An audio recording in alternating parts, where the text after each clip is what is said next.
Hey, what's up everybody? Welcome back. And the topic for today that I'm interested in discussing is the Sony PlayStation 4 Neo versus, of course, the Nintendo NX. And what I mean by that is the likelihood that Sony would be placing a lot of importance as far as publicly towards the PlayStation 4 Neo over the original PlayStation. Now, the reason why I'm talking about this is because I see a lot of Sony fans putting so much of their hearts and devotion and hopes into this PlayStation 4 Neo, when in fact, the actual statements from Sony themselves on this has been quite a bit the opposite. I mean, more like downplaying even the PlayStation 4 Neo.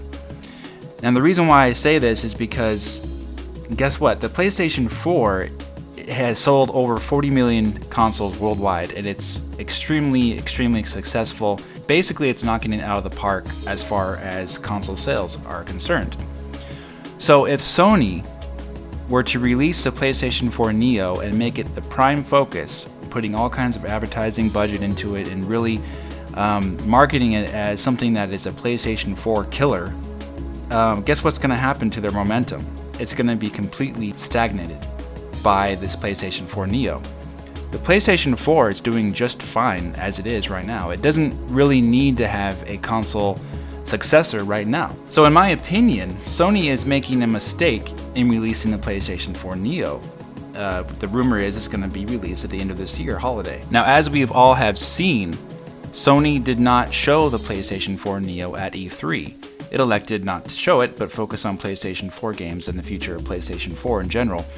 And they went on to say later in different interviews that the PlayStation 4 Neo would be basically a PlayStation 4. There wouldn't be that much difference besides some enhancements to the graphics.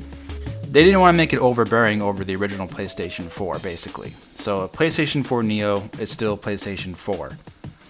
What you're going to get is enhanced graphics and performance in the games, and that's it. But Sony is not pushing it as something that is going to be a PlayStation 4 killer. That's my point here.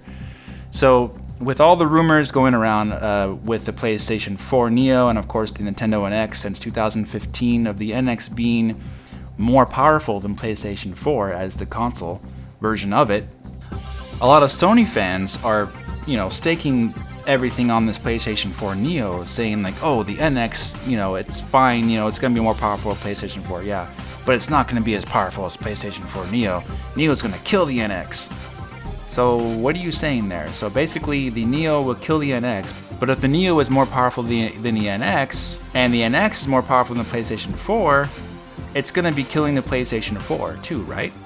But that's not what Sony wants to do. Sony wants to market the PlayStation 4 still as the primary console, and it wants to have the PlayStation 4 Neo as the secondary, at least for now. That's their plan. Which comes to my second point, is that Sony is placing limitations on the PlayStation 4 Neo of what developers can do in regards to the PlayStation 4 version, the original version of their games. They have to be able to have the same gameplay, same features. It needs to be basically the same game across both the PlayStation 4 and the PlayStation 4 Neo. It can't be something drastically different.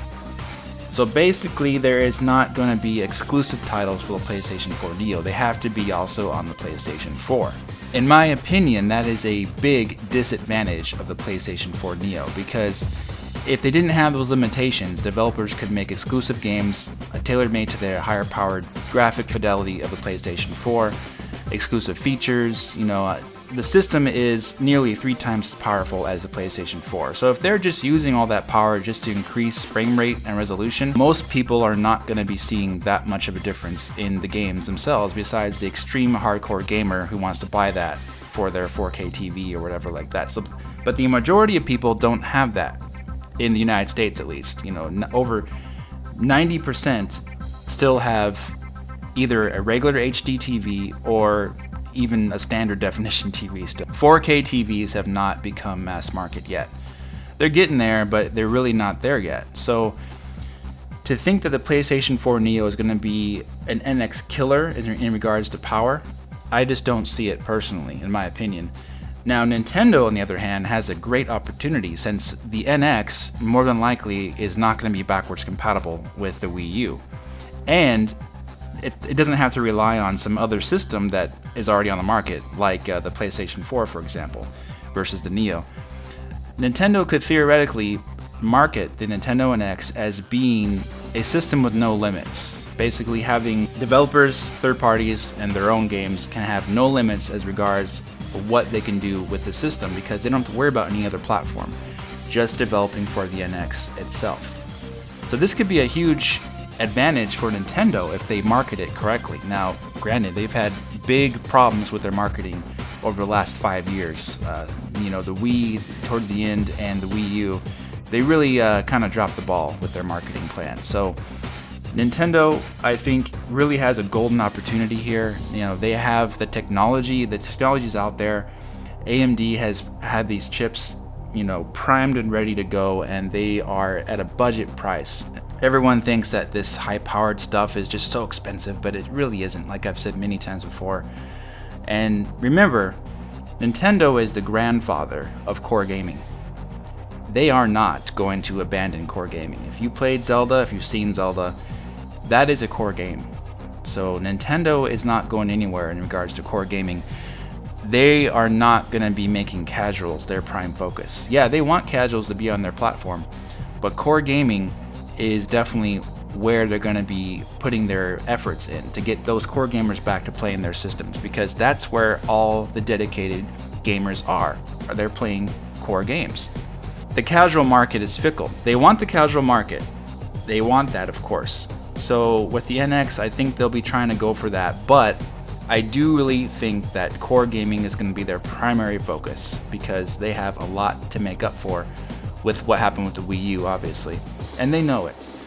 So guys, that's why I think that the NX has a great opportunity versus the Neo. And the Neo, for all you Sony fans out there, is really not going to be Sony's main focus as of right now. So if you're thinking the Neo is going to be some gigantic leap over the PlayStation 4, in all likelihood, it's not really going to be, because of those limitations that Sony's putting on it. So guys, let me know what you think in the comment section. Am I way off base in my opinion here? Do you agree with me? If you disagree, let me know. I'm welcome to discuss it with you. Hit that like button, subscribe, and I'll talk to you very soon in the next video. Take care.